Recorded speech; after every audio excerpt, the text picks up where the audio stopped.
New York and Boston. Between the two of them, they've combined for 11 Super Bowl championships, 10 by these two franchises. Hi, everyone, and welcome to NFL Total Access.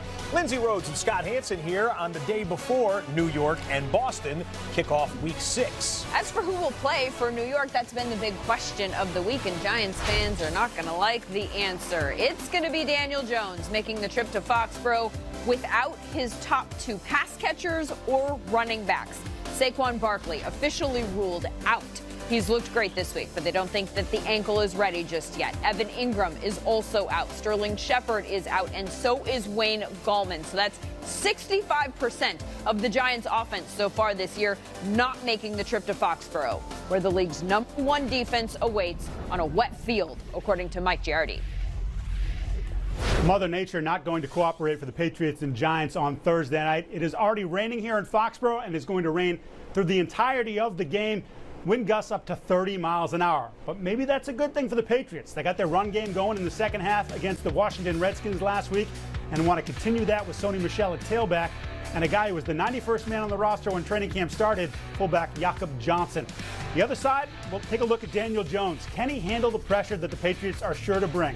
Thus far, Jones has struggled against the blitz, and the Patriots, while saying Jones has great poise and a willingness to stand in there, are no doubt licking their chops because this is usually a spot where they succeed and younger quarterbacks wilt.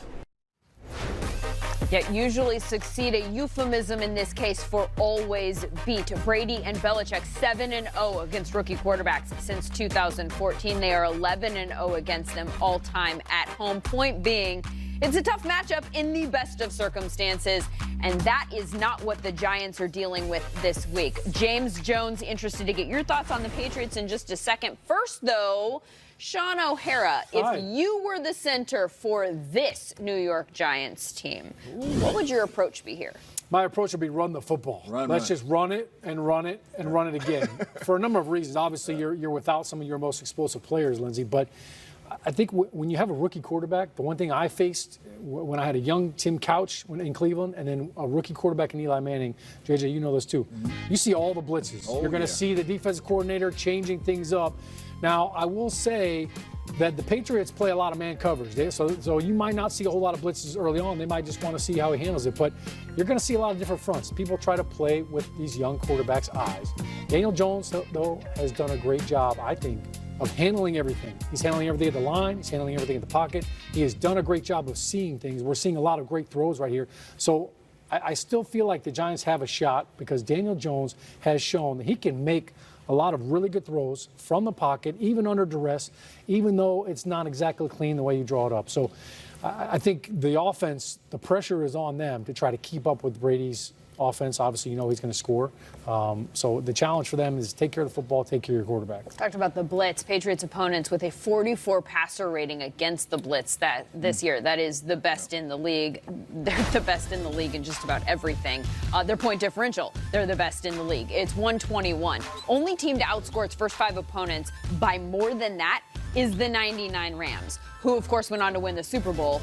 That's a game that every other team that's on that list right there also went on to play in. JJ, is it just a matter of time before this year's Patriots team joins the rest of those teams in that category? I mean, I hear all the stats, but I really don't know what to believe of this Patriots team. They have played 4 of the worst teams in the National Football League: the Steelers, the Dolphins, the Redskins. I mean, these teams are 1-17. And then when they played a very good ball club in the Buffalo Bills, that offense and that team struggled. So I don't know which Patriots team we're going to get. I don't know if I'm ready to crown them saying that they're ready to go to the Super Bowl because they have not played anybody. You watch, these Buffalo Bills came up in the face of these receivers and tight ends and challenged them at the line of scrimmage and forced Brady to make some tough throws, and he did not make these throws. He was 18 of 39, 150 yards, and a pick.